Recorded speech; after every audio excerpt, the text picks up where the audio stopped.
The Dental Download podcast is your source for insight from conversations with fellow dentists, specialists, and leaders in the industry. With new episodes every Monday morning, I'm your host, Dr. Haley. Let's get into this week's episode. Hello, everyone. Welcome back to another episode. Happy Monday if you're listening when the episode goes live. I'm always super curious who listens first thing on Monday, who listens sometimes during the week, or who's finding this episode maybe years after it's posted. But we're going to get in with our typical solo episode formula, our life update, our rec of the week, what's motivating me this week, and something I learned this week, our Fab Four, if you will. And then we'll get into our main segment, which is recapping my first month of work. So as for updates, it's a lot of the same old stuff that has been going on the past couple months with me. We're doing wedding planning, and I'm looking into which car I'm going to buy in a couple months when my lease is up. So I'm starting to do a ton of research online, comparing used gently to super used to buying new and figuring out what I want to do in that regard and starting to save money for that. And then we're also starting to look into houses in the area, figuring out if we'd maybe want to do, and again, like a new build community that's going to be coming up in the next few months, or if we'd want to buy an older house, or if we'd want to try to buy a newer house. It's kind of funny. It's just like the cars, like used, gently used, or brand new, except it's much more expensive when it comes to a house. But to me, even the car is expensive because I've never owned a car. I've always been doing leases. So this is a good step in the right direction for me. But that's everything that's kind of been going on, generally speaking, in my personal life, is just a lot of financial planning, future planning, figuring out what makes sense and what our goals are, and getting more comfortable with the area where we moved for my job, determining where we actually would want to live between different cities that are commutable to my work. But specifically recently, it was July 4th holiday this past week. So my office had the whole week off. They always close for this holiday week every year. And I was able to spend some time with my family and Justin's family as well. And I also did get to see some friends and spend some time resting. So a whole week off gave me plenty of time to do all of that, which was really good. I feel very rejuvenated going into the rest of the summer months here. And I was working on trying to read a bit more. I think I told you all a few episodes ago that I was loving my Kindle, and I still love it, but I just hadn't been making reading a priority. And I think it's because the book I was reading, which is the second book of the Fourth Wing series, I think it's called The Empyrean. I could be wrong though, but it's the second book of the Fourth Wing series, and it's so long. Those are the longest books I've ever read. So it's just hard to stay motivated when you see that you're 400 pages in, but you're only 25% done or something like that. So I think it says it was maybe 16 hours of my reading time that it would take, which I'm a pretty quick reader. So that's a very long time, but I'm finally down to the last 2 hours of the book. So we're doing good. It's just been a long time because I started it back in June, but I've barely been picking it up. But over this break, I got to pretty much finish it, and I think I will hopefully have it done in the next couple days, and then I can move on to a shorter, more lighthearted read. So my recommendation of the week kind of goes along with the Kindle topic, but it is utilizing your local resources and community events, especially in the summer. I feel like there's so many great things you can attend. For me, that's farmers market that they have in my town, summer festivals. There could be maybe a local team you could go watch, or a different local sports thing you could get involved in, like a rec league or something, or you can join a running club or a biking club, or if you're training for any kind of marathon, something of that sort, you could join a group to train with, or you can join, there's walking groups to meet people in your area, all different kinds of things to get out and about. But also on topic of local resources, there's usually a lot of good summer sales going on, of used items. So you could either be buying things from community garage sales, yard sales, rummage sales, thrift stores, consignment stores, or it could be a good time for you to clean things out and make donations, or maybe make a little bit of money off of reselling things you've been meaning to give a second life to. And library books, or library in general. The library has so much more than books. I know some libraries have crickets, so if you were DIY era, you could even use a cricket at a library instead of buying your own. For me, I have so far only used the library for books, and then I read them for free on my Kindle through the app Libby. which you just get your library card and then you plug your number in, and then you have access to all the books, and you can rent them for up to 3 weeks at a time. And then you have to return them and kind of get back in line if you didn't finish the book by that point. So, recommendation of the week, just like see what's out there, utilize things that are available to you for free or for discounts, because there's so much going on. It's a great way to get involved in your community and also have some fun over the summer and save some money. We're all about saving money over here. My motivator of the week is just that this break and the family time and time with friends, of course, always makes me feel really recentered and reminds me internally of my why and my motivations for all that I'm working towards in life, and trying to create a life that is going to be very family centered and provide everything that we're hoping to have. And those goals really is kind of what's motivating me, but they were reignited and recentered around really a lot of family values, I would say, throughout this time of spending so much time with my family. One thing I learned this week, really 2 weeks ago, because I didn't work this week, but I would say care calls or follow-ups can make a huge difference. So personally speaking to your patients, either you can do that, you can choose to call, or at my office, sometimes we'll have the front desk call to follow up and check on a patient. Just kind of depends between the different scenarios if I would personally call or have the front desk call.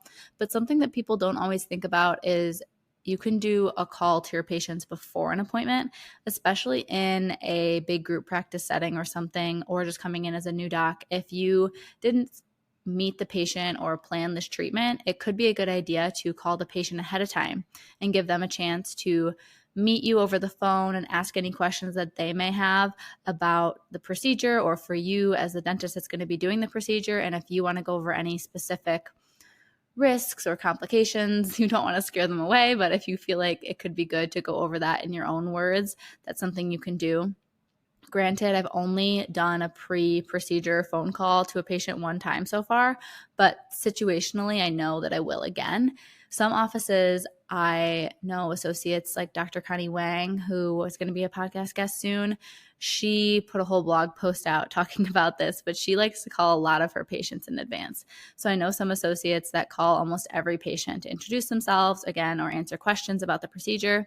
So just take this general idea, pre-procedure phone calls, follow-up care calls, do with it what you will, but I think they make a really big difference for patients. And again, the calling before procedure thing is something that's not really utilized a lot, but is a really cool concept and something that you might enjoy as well. All right, let's get into the main segment of this week's episode, recapping my first month of work, which a month is usually 4 weeks. So in my case, it's only 3 weeks because I didn't work the first week of June because I didn't have my license yet. So I started June 10th, which was the second week of June, and I worked 3 weeks. And I'm ready to recap it all for you all. I did vlog week 1 of work, so my first ever week as a dentist, and my third week of work. So if you love the podcast or you're super interested in life as a dentist, check out those videos on my YouTube channel. It's my name, Haley Schultz, and you'll be able to see kind of from a different perspective of a podcast into actual clips of what it was like and some different in the moment thoughts and reflections that I have as they actually came up. So you can check that out if you're interested. And then you all gave some questions on Instagram for my first week of work. So I'll be answering those as well as just kind of an overall recap of the mix of procedures and the process of ramping up and the different things that I had as challenges from week 1 to 2 to 3 is everything we're going to cover now. So that's our little outline. I did get some questions on Instagram from you guys about how I found this associate job and how I picked this office, things like that. I'm not going to go into that in this episode. I have so many episodes about my associate job search, so just search that titled. I think there's maybe 4 episodes. And then I also have a really in-depth YouTube video that would be helpful for you as well. So I can put that in the description. With all that said, all of our little outline covered, let's get into what week 1 of work was like. It really was a lot of hellos and periodic exams. In terms of how things went with patients. Overall, the office has just been so welcoming and supportive. We have a really big team. It probably will be helpful to give you all a little rundown of what the office structure is like before I dive too deep into the first couple weeks of work. I've said it before, but if you're new listening in today or you just don't remember, I am an associate dentist, the second associate that this office has had. The first associate is still working there. They're just growing that much. And then there is an owner doctor, and then another doctor is slowly phasing out. So currently there's 4 of us, and eventually there's going to just be 3 of us again once that other doctor phases out and I ramp into having 2 full columns. So that's where things are at, and they have 3 or 4 people working in the front, and then they have a full-time office manager who also does a treatment coordinator position, and then they have a lot of back office assistants helping us, of course, and we also have 4 hygienists. So it's a very busy office and lots going on. All of the hygienists kind of work different schedules of if they're there the whole week or not. The office is open Monday to Thursday. Monday through Wednesday is 8 to 5, and then Thursday is 8 to 2. And on Fridays, the associate works, but only for big surgical cases. So like there's no hygiene running, nothing else is happening. For all intensive purposes, it's closed except for that one patient that's there getting like a full mouth rehab done and the assistant. So my hours is Monday through Thursday. So for week 1, big warm welcome from the whole team. Really could not be happier about where I'm working and the support that I have, again, from every element of the office, especially the other doctors. And I didn't do any new patient exams yet because we have a really specific, I would say, new patient experience that we want the patients to have. So the owner prefers to keep doing them at this point to make sure that that experience stays intact, but also it's not a very productive way for a dentist to be spending their time because he spends a lot of time, like over an hour in this room with the patients, really getting to know them and their history and their goals. So it's not the most productive place for me to be, and it's just not the best use of my time at this point while I'm still getting connected to all of the inner workings of the actual operative dentistry at this office. But I do a lot of periodic exams, which are when you go into the hygiene appointment and do that exam on an existing patient. And there's almost at least half the time, probably more like 80% of the time, something I'm treatment planning during those appointments, to be honest. Maybe they haven't been in for a while, or maybe there was something that we were observing, but now it's time to have treatment done, or they have new fractures in their tooth that had an old amalgam and a crown is recommended, things of that nature. So there's usually things I'm treatment planning, even though I'm doing a periodic exam on existing patients. I do see new patients if it's for a limited exam. So people that are unestablished but have a lot of pain and they can't wait to get in as new patients. I do see a lot of those limited exams. And then over the first week, other procedures was fillings and extractions. I didn't do any crowns the first week, which was a nice way to kind of ease into things. Overall, I had a lot of downtime. I would have maybe 1 or 2 operative appointments in the morning and then 1 or 2 in the afternoon, and then a mix of limited exams between there. They didn't give me 3 hours to do fillings. It was a normal amount of time that I was comfortable with. They asked me for every single procedure we were scheduling over all of the 3 weeks how much time I wanted, and if I wanted more, I could get as much as I personally wanted. However, pace has not really been a concern of mine when I was finishing school or now. So I would say for the most part, my speed and pace are pretty normal compared to the other dentists in the practice for the most part. So that's not much of an issue personally that I'm dealing with in terms of like ramping up the speed, but I am only running 1 column. So that's something to keep in mind.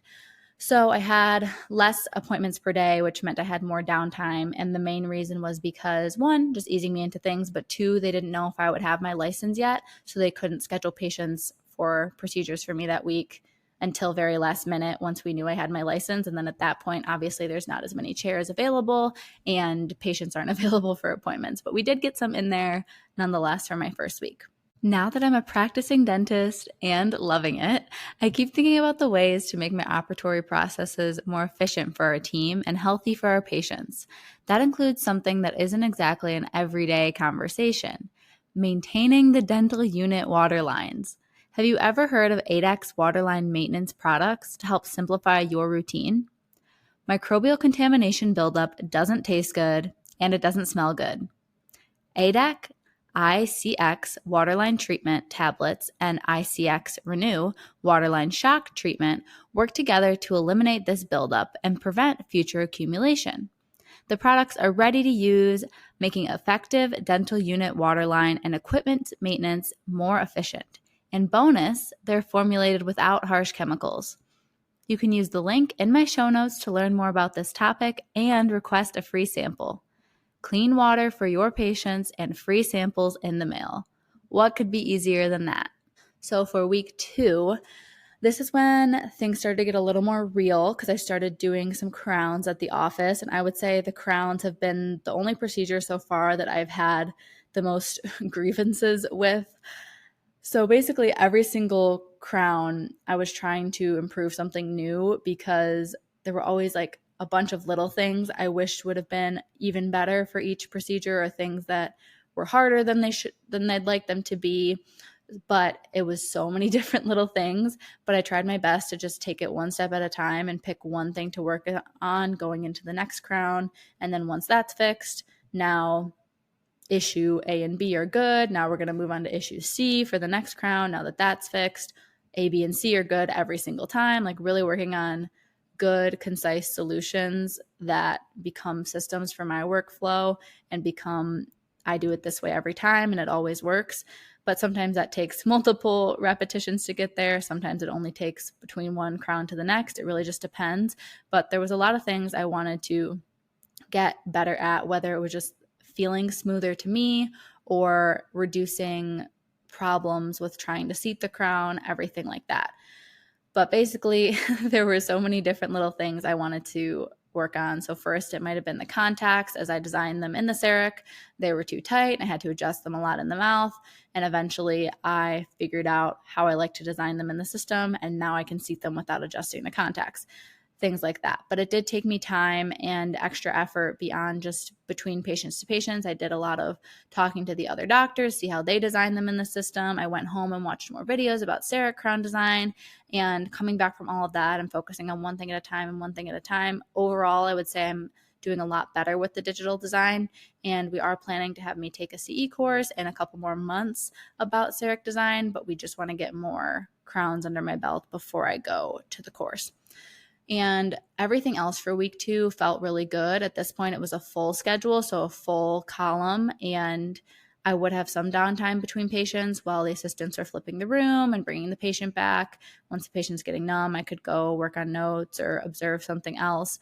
Anytime I had downtime, week 1, week 2, week 3, didn't really matter. I would be bouncing between doing something and seeing something, or sitting on my computer and looking at different patient cases.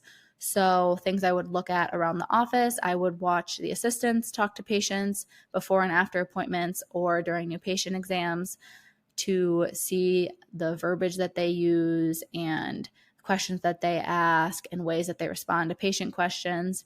I would also observe the actual procedures. So I would see how the different doctors do their crown deliveries. I would see how the one associate is doing all these super cool full mouth cases and implants. So those were different things I would be watching during my downtime. But if there was nothing I felt like I was in the right time of the day to go watch, I would then instead sit in the office for the doctors, and I would just be on the computer. This is probably what I did most of the time with my downtime over the first month. Is maybe I don't have a patient, but doctors 1 and 2 do, and then there's also a bunch of periodic exams going on. So I might click on the established patients that are in for hygiene, look through their old intraoral photos and their x-rays, see what maybe the last treatment notes were talking about, what their kind of history is. That way I was more prepared when I went in to do a periodic exam if I was asked to do one, or if a patient was in for restorations, I would go back and look at the exam when they planned it and look at the radiographs and see, oh yeah, I understand and would have planned the exact same thing. Or, oh, it's interesting that they chose to do this procedure and this treatment plan instead of maybe they could have done this. And then if Dr. A is doing it, when Dr. A walks back into the office, I might ask them, oh, can you talk to me a little bit more about this case that you're doing? I'd love to see kind of your thought process working through things. So if it's something really simple, it might not be that in-depth of an introduction and question, but if it's a more lengthy thing, especially for these full mouth cases, for example, there's a lot to see, and we'll go through the CBCT, or maybe they're going to show me how they're tracing the canals for endo, like all different kinds of things. There's so much to see basically for patients that are existing, even when I'm not doing the procedure.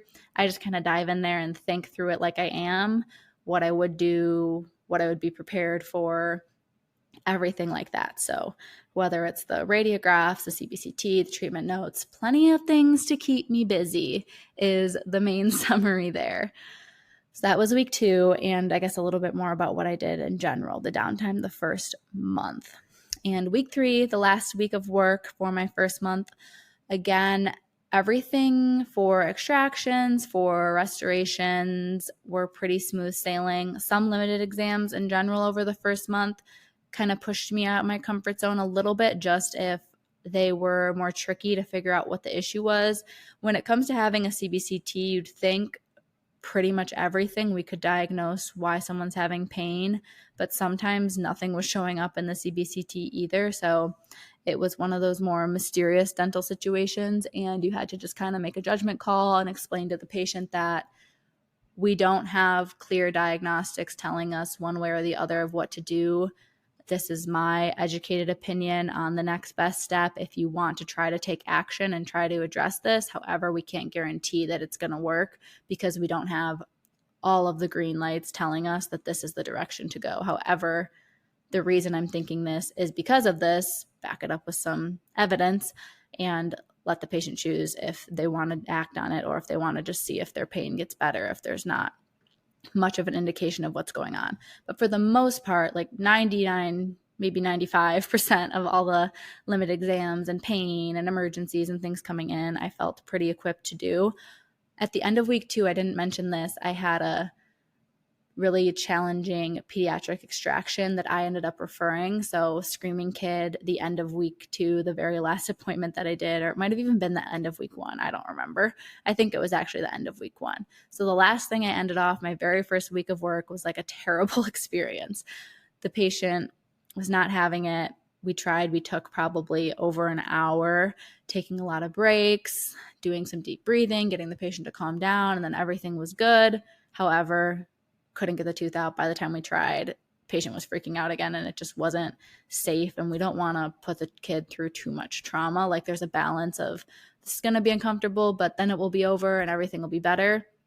But in that specific situation, I didn't feel like I was going to get it quick enough where it would be not too traumatic on the child. So I ended up referring it, which is the right thing to do. But overall, of course, that was an unpleasant and kind of confidence knocking experience, of course. However, between week 2 and week 3, I've done more pediatric extractions, not to the difficulty that one was, but ones kind of in between, more intermediate. So I know over time I'll be working my way up, and next time that comes my way, I'll feel more equipped and hopefully be able to do it more quickly and successful for the kid and make the experience better, and then not have to refer, because it just saves everyone and the patient a lot of time and money. So it's good if we can do it for them in-house rather than having to go to specialists and maybe go through sedation or things that are a little bit more intense and a lot more costly. So that was something I remembered about week 1. But week 3, so really the main thing I was struggling with was just the crowns still were the biggest challenge for me. And I talk about this in the vlog from week 3 of work. If you want, the second I walked in my house after work, I was like wanting to cry. Like I was just so frustrated. So if you want the actual real-time footage of that, go watch that vlog. It's not up yet. It'll be up this Sunday. So a few days after this podcast goes up, like the end of the week / the start of the next week. But overall, that was really just me struggling with like my own personal goals and wanting to accelerate my skill set at a really, really rapid pace that maybe isn't realistic. So like my personal goals of ideal and personal goals for speed and ease of doing the dentistry when it comes to crowns was just not happening at the pace I wanted. But I combated that with watching some more CE and streamlining crown preps. And the next day I felt like my preps were a lot less stressful. Still not where I wanted them to be, but like much, much, much better experience. So I think the ones that I keep doing over the next few months before I go to that course is going to get better and better and better. And then I can use that course to really get the most value out of it as possible once I know where my hiccups still come with the CEREC system, or maybe wondering if I can prep something a little bit differently for an even better and smoother process. But really with week 3, it was more crowns, full schedule. I had like my first days where I doubled my daily minimum in terms of like my production and everything. And that was probably more of a normal day for a single column. So that was great to see that I can keep up with like production that would be more ideal for a dentist. Daily minimums, I would say, are more of a safety net as you're ramping up your patient flow and pace and everything. It's not really the expectation of how much dentistry you should be doing. For the most part, depending what your daily minimum is, you probably should be doing double that, generally speaking, if your office is giving you a busy enough schedule. So in my case, I was starting to do that, which made me feel good and made me feel like, okay, I'm working, I'm a dentist, things are flowing the way they're supposed to. Again, other than feeling stressed with all the crown appointments. It was just a lot of like unknown. How's it going to look once it's out of the milling machine? How's it going to seat? And things for the most part turned out well, but it just like is way more stressful than I want it to be. And when I'm doing extractions, when I'm doing restorations, especially, I don't really feel that. I haven't had any super hard extractions yet for the most part, though. Haven't had anything surgical. So I'm sure in future episodes, I'm going to be talking about really hard and stressful extractions too. But at this point, it hasn't happened yet. Haven't done any endo yet. We have a lot of molars that we treatment plan. I haven't really planned any anterior or premolar teeth at this point. If I did, I would put those cases on my schedule, but the molars, I'm referring to that other associate who's pretty good at endo. And what I did is had them block off my own schedule when he's doing this. I think it's 19 maybe. So a lower molar are a little bit easier than upper molars are pretty complicated. So starting with the lower molar, I'm going to block off my schedule while he's doing the procedure so I can watch start to finish and maybe even help a little, maybe like tag team it, I don't know, but just so that I can feel equipped to start doing those, because from my understanding, mandibular molars are kind of like any other tooth.